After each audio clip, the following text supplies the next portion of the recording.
નમસ્કાર દર્શક મિત્રો, અમારા વિશેષ કાર્યક્રમ એગ્રી કમોડિટીમાં તમારું સ્વાગત છે। આજે આપણે જોઈશું કે પ્રધાનમંત્રી નરેન્દ્ર મોદી શું સંબોધન કરવાના છે ખેડૂતોને। સાથે સાથે પિયુષ ગોયલે સ્પષ્ટતા કરી છે ભારત અમેરિકાના ડીલ અંગે। અને સાથે સાથે આપણે એ બી જોઈશું કે સ્ટેટ ઓફ હોર્મસના કારણે ખાતર બજારમાં કેમ ચિંતા વધી છે। એ બધા સમાચારો જોઈશું, પણ એ પહેલાં નજર કરીએ એક હેડલાઇન ઉપર। પ્રધાનમંત્રી નરેન્દ્ર મોદી આજે વિડીયો કોન્ફરન્સના માધ્યમથી કરશે ખેડૂતોને સંબોધન। બજેટ પછી પ્રથમ વખત વેબિનાર થકી ખેડૂતોને કરશે સંબોધિત। પીએમ મોદી ગ્રામીણ વિકાસ અને રોડમેપ કરશે રજૂ। કેન્દ્રીય વાણિજ્ય મંત્રી પિયુષ ગોયલની સ્પષ્ટતા। ભારત યુએસ ડીલ મુદ્દે કૃષિ અંગેના તમામ દાવાઓ એમને નકાર્યા। ડીલમાં ખેડૂતોના હિતોનું સંપૂર્ણ રક્ષણ કરવામાં આવ્યું છે, પિયુષ ગોયલની સ્પષ્ટતા।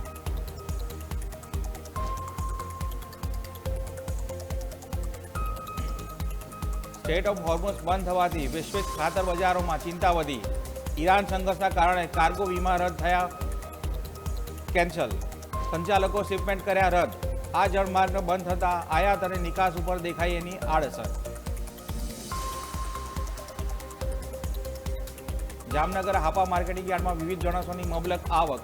એક જ દિવસમાં વિવિધ જણસોને 15,000 મણથી વધુની થઈ હરાજી। હરાજીમાં પોષણક્ષમ ભાવ મળતા ખેડૂતો ખુશ। રાજ્યમાં ગરમીનો પારો વધ્યો। આગામી 3 દિવસમાં તાપમાનમાં થઈ શકે છે 1 થી 3 ડિગ્રીનો વધારો। હવામાન વિભાગે આગામી 2 દિવસ માટે જાહેર કર્યું યલો એલર્ટ।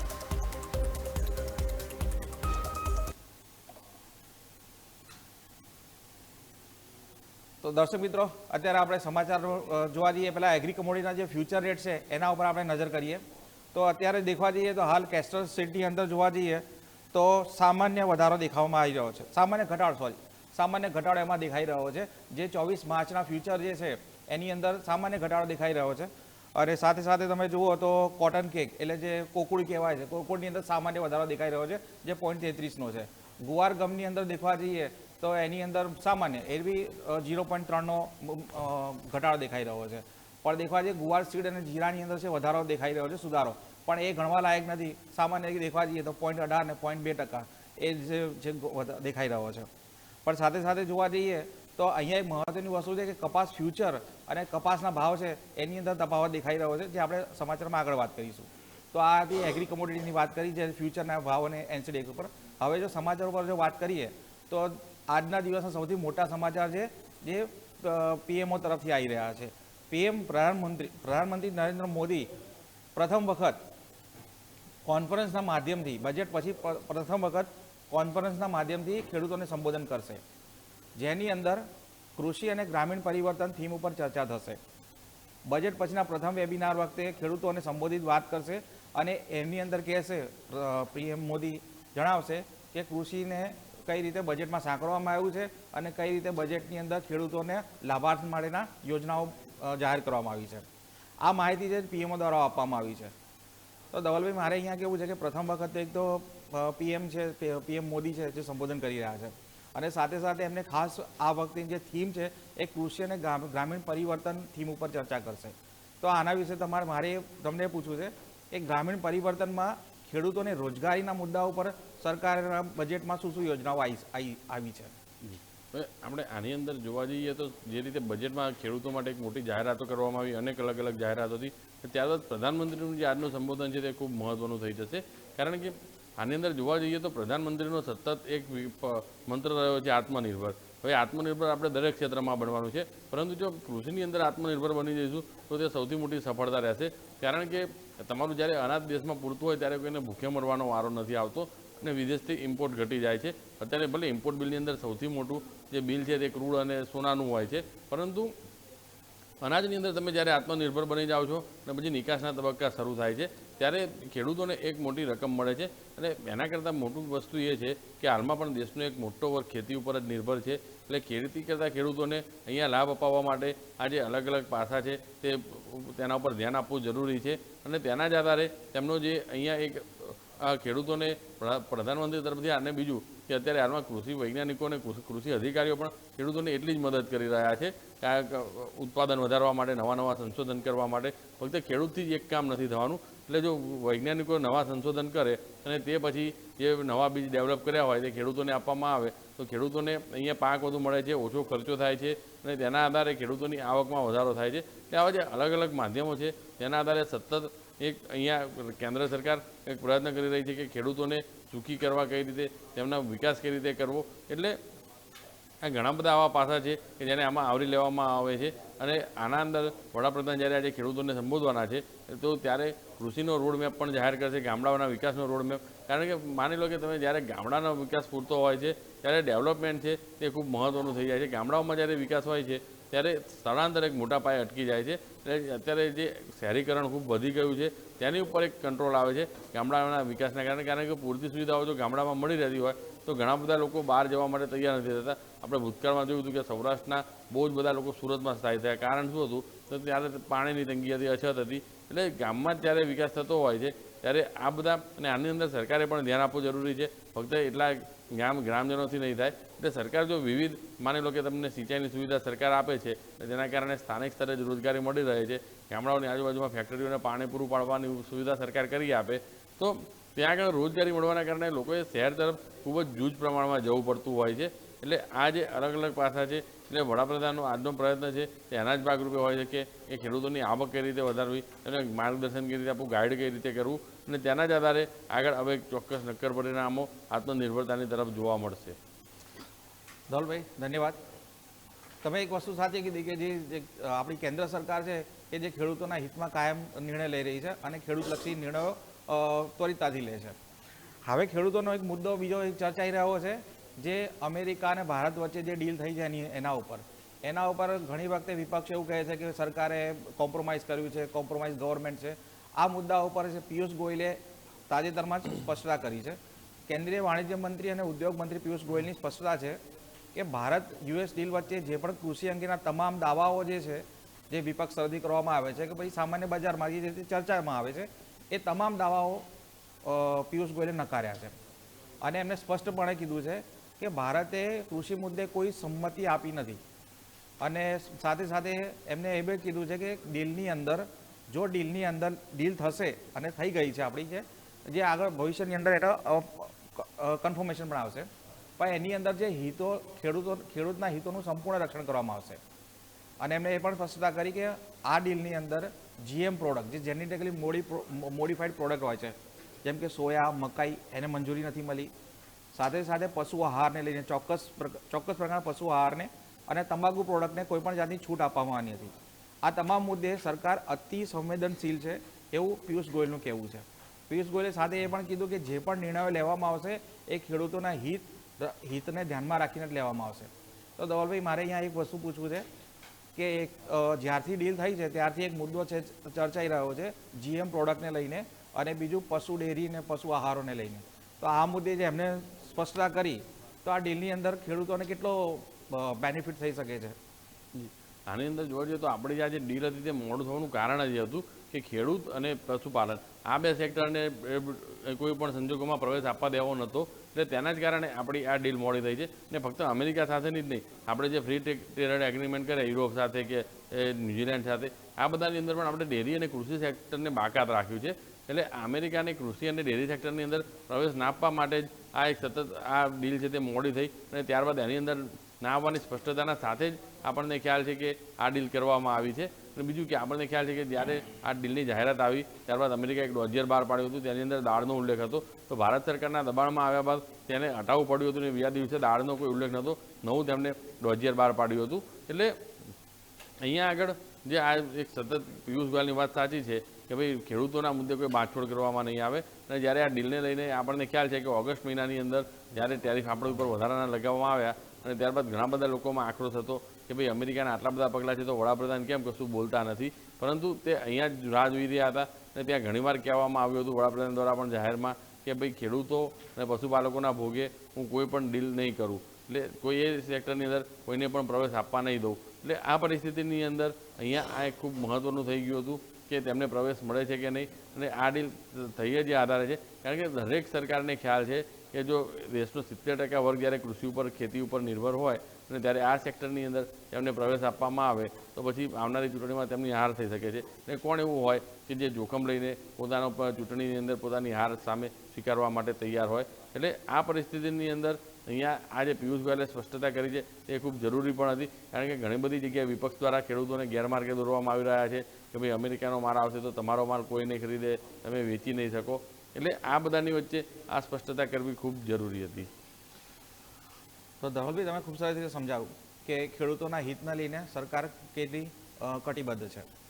તો ખેડૂત મિત્રો, તમારે ચિંતા કરવાની જરૂર નથી. ખેડૂત જે આપણી જે કેન્દ્ર સરકાર છે અને રાજ્ય સરકાર છે જે પણ નિર્ણયો લે છે તે ખેડૂતોના હિતમાં ધ્યાનમાં રાખીને લે છે.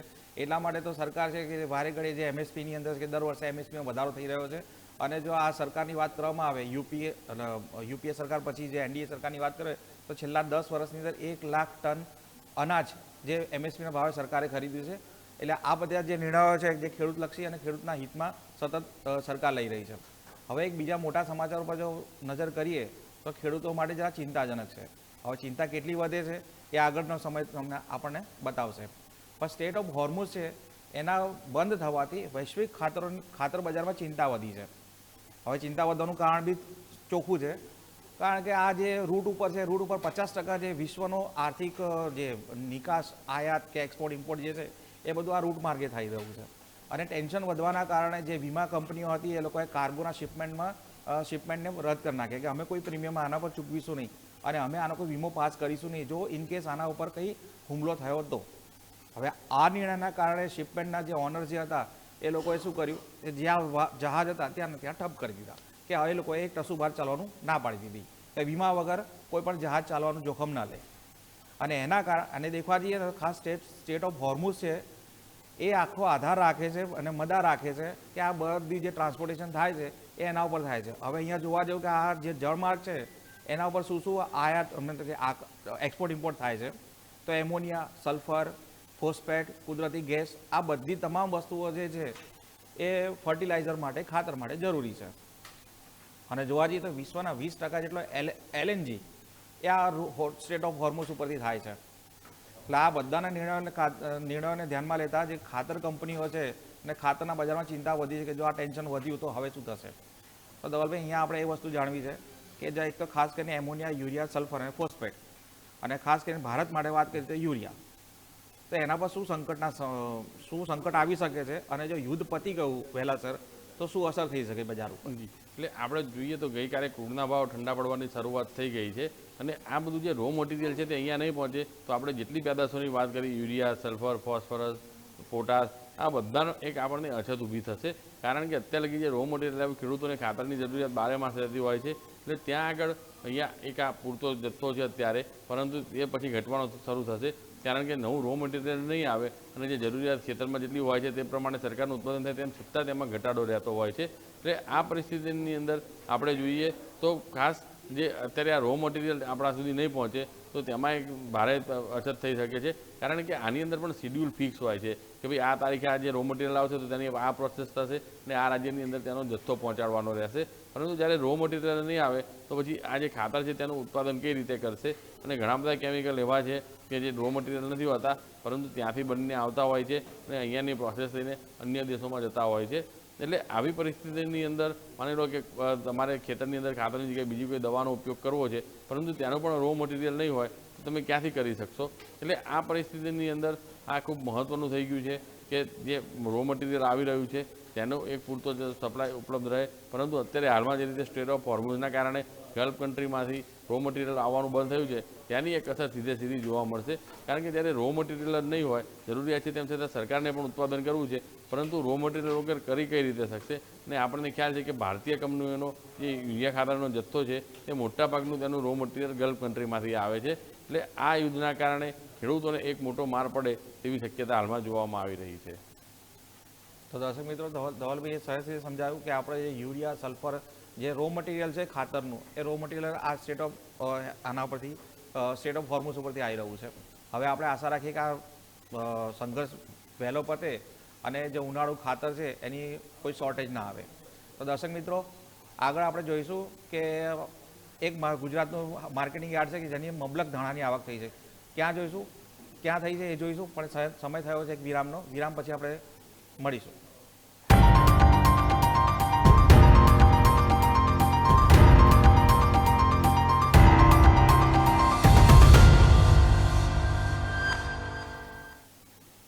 બ્રેક બાદ આપનું સ્વાગત છે દર્શક મિત્રો. હવે આપણે સમાચારમાં આગળ જોઈએ તો સીધા જામનગર જઈએ. જામનગર હાપા માર્કેટ યાર્ડમાં ધાણાની મબલક આવક થઈ છે. 250થી વધુ ખેડૂતોએ 15,000થી વધુ મણ હરાજીમાં ભાગ લીધો. એટલે કહી શકાય કે 250 જેટલા ખેડૂતો આવ્યા યાર્ડમાં, અને એ બધાએ એક્યુમેટલી ભેગા થઈને 15,000થી વધુ મણ જે વિવિધ જણસીઓ હતી એની હરાજી થઈ. આમાં યાર્ડમાં જોવા જઈએ તો ધાણાનો ઊંચો ભાવ દેખવા જઈએ તો 2020 હતો, અને નીચો ભાવ હતો એ કે 1390 સુધી જ બોલાયો હતો. એટલે કહેવાય શકાય છે કે સારી ગુણવત્તાના ધાણા જે હતા એનો ભાવ 2000થી વધારે પણ બોલાયો હતો. અને હાપા યાર્ડની અંદર વાત કરવા જઈએ તો 20થી વધુ જણસોની હરાજી થઈ હતી. આની અંદર જોવા જઈએ તો જુવાર, બાજરી, ઘઉં, તુવેર, ચોળી, મેથી, ચણા, મગફળી, રાયડો, લસણ, રાજમા આ તમામની આવક સારી થઈ હતી. અને જોવા જઈએ તો ઘઉં અને ચણાની આવક છે નોંધપાત્ર વધારો થયો હતો. અને ઘઉંના ભાવમાં જો વાત કરીએ તો 400 રૂપિયાથી લઈને 476 સુધી બોલાયા હતા. અને ચણાની અંદર જે લાલ ચણા છે તે લાલ ચણાનો ભાવ 1000થી લઈને 1044 વચ્ચે બોલાયો હતો.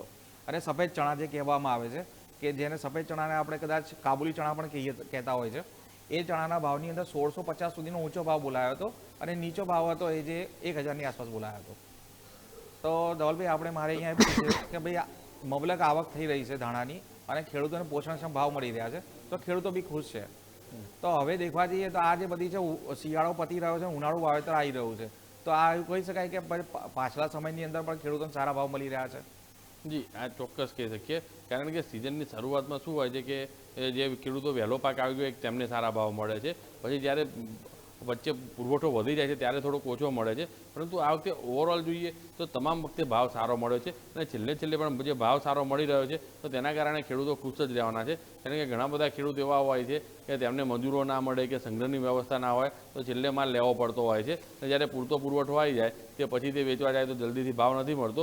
પરંતુ ઓવરઓલ હવે માંગ જ એટલી પ્રમાણમાં રહેતી હોય છે કે અહીંયા ખેડૂત ગમે ત્યારે વેચવા જાય તો ભાવ સારા મળી જ રહે છે. અને આના કારણે એક આ ખેડૂતોમાં પણ ખુશી જોવા મળી રહી છે. એટલે આ વખતે ઓવરઓલ મોટાભાગની જણસોમાં જોઈએ તો ખેડૂતોને ક્યાંય વાંધો આવ્યો હોય તેવું જોવા નથી મળી રહ્યું. જે ભાઈ ધન્યવાદ. હવે આપણે વાત કરીએ સીધી સફેદ સોનાની. સફેદ સોનું એટલે કપાસ. ઉનાવા યાર્ડમાં કપાસનો સારો ભાવ મળી રહ્યો છે. પાછોતરું કપાસ છે તો પણ એની આવક સારી છે, અને સારી આવક રહેતા એના ભાવ પણ સારા મળી રહ્યા છે. હવે યાર્ડમાં પ્રતિ મણનો ભાવ ઘણો જોઈએ તો 1581થી લઈને 1280 સુધીનો બોલાયો હતો. અને જે એના રેસા આધારિત અને ગુણવત્તા આધારિત એના ભાવ બોલાયા હતા. ઉનાવા જે યાર્ડ છે એની અંદર મહેસાણા જિલ્લાના ખાલી યાર્ડના એટલે ઉનાવા ગામ પૂરતા નહીં, નજીકના આજુબાજુના વિસ્તારના નહીં, પણ મહેસાણા જિલ્લાના ખેડૂતો પણ આ યાર્ડમાં માલ વેચવા આવી રહ્યા છે. વેપારીઓનું માનવું છે કે માર્ચ મહિનાના અંત સુધી આવક સારી રહેવાની આશા છે. પછી ધીમે ધીમે કપાસની આવકમાં થોડુંક સિંક થવાની શક્યતા છે. અને કપાસ ઉપરાંત માર્કેટની અંદર એરંડાની 197 બોરીની આવક નોંધાઈ હતી, અને પ્રતિ મણનો ભાવ 1245થી 1232 સુધી બોલાયો હતો. રાયડાની પણ સારી આવક થઈ હતી, અને એનો પ્રતિ મણનો ભાવ 1250 રૂપિયાથી 950 વચ્ચે બોલાયો હતો. પણ ધવલભાઈ, મારે અહીંયા એક વસ્તુ પૂછવું છે કે તાજેતરમાં જે ભાવ છે કપાસના થોડા ઉતરતા એવું લાગે છે. પહેલાં જે ભાવ હતો એ 1500-1600ની વચ્ચે બોલાતો હતો, હવે 1600ની નીચે આવ્યો છે. તો આ ભાવને તમે કઈ રીતે જુઓ છો? એટલે આની અંદર આપણે જોવા જઈએ તો ભાવ હજી પણ સારા જ કહી શકાય. પરંતુ જ્યારે હવે થોડોક વધારે પુરવઠો થઈ ગયો હોય અને આંતરરાષ્ટ્રીય બજારથી થોડીક માંગ ઓછી રહેતી હોય છે ત્યારે આ એક થોડુંક પરિસ્થિતિ જોવા મળતી હોય છે. એટલે અહીંયા આપણે ભાવ ઘટ્યા તેવું ના કહી શકીએ, કારણ કે અહીંયા ખાસ એવી ચિંતા કરવાની જરૂર નથી. એટલે જ્યારે પાછું ઓવરઓલ બીજું કે અત્યારે જે રો મટીરિયલ આપણે મોકલવાનું છે વિદેશ કપાસનું કાપડ બનાવવા માટે, તે પણ અત્યારે જે રીતે હવે આખું શિપિંગ રૂટો ખોરવાઈ રહ્યા છે તેના કારણે એક સપ્લાય આખું ડિસ્ટર્બ થઈ ગયું છે. એટલે એની અસર અહીંયા જોવા મળી રહી છે.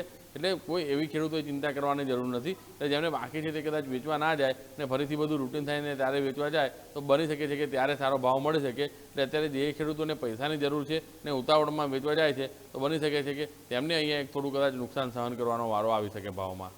ધન્યવાદ ધવલભાઈ. હવે એક મહત્વના સમાચાર ઉપર આપણે નજર કરીએ તો ગુજરાતમાં ગરમીનું પ્રમાણ વધી રહ્યું છે. ગુજરાતમાં ગરમી વધી રહી છે. એટલે રાજ્યમાં આગામી 3 દિવસ માટે 1 થી 2 ડિગ્રીનો વધારો થવાની શક્યતા હવામાન વિભાગે જાહેર કરી છે અને એના માટે હવામાન વિભાગ દ્વારા યલો એલર્ટ પણ જાહેર કરવામાં આવ્યું છે. રાત્રિના સમયમાં ધીમે ધીમે તાપમાનમાં વધારો થવાની શક્યતા બતાવી છે અને 8 શહેરોની અંદર મહત્તમ તાપમાન અત્યારે ઓલરેડી 35 ડિગ્રીને પાર પહોંચી ગયું છે અને હવામાન વિભાગે દરિયાકાંઠે એલર્ટ જાહેર કર્યું છે કે ત્યાં ભેજ અને એવું રીતનું વાતાવરણ રહેશે અને દરિયામાં થોડા ઉછાળા આવી શકે એવા શક્યતા છે. તો દર્શક મિત્રો, અત્યારે આપણે આ બધા સમાચાર જોયા જેની અંદર તમારે ક્યાંક ગુજરાતના માર્કેટમાં પોષણક્ષમ ભાવ મળી રહ્યા છે. નરેન્દ્ર મોદી આ સંબોધન કરવાના છે. પિયુષ ગોયલે સ્પષ્ટતા કરી છે કે અમેરિકા ડીલ વચ્ચે ભારત કોમ્પ્રોમાઇઝ કરવાના મૂડમાં નથી. તો આ બધા સમાચાર જોયા અને હવે અમારા વ્યોમિક છે, અમારા સહયોગી વ્યોમિક, એ તમને આ બજારના વધારાના સમાચાર આપશે કે આ બજારમાં શું ઉઠાપટક થઈ રહી છે અને યુદ્ધના કારણે શું માર્કેટ ઉપર અસર થઈ રહી છે.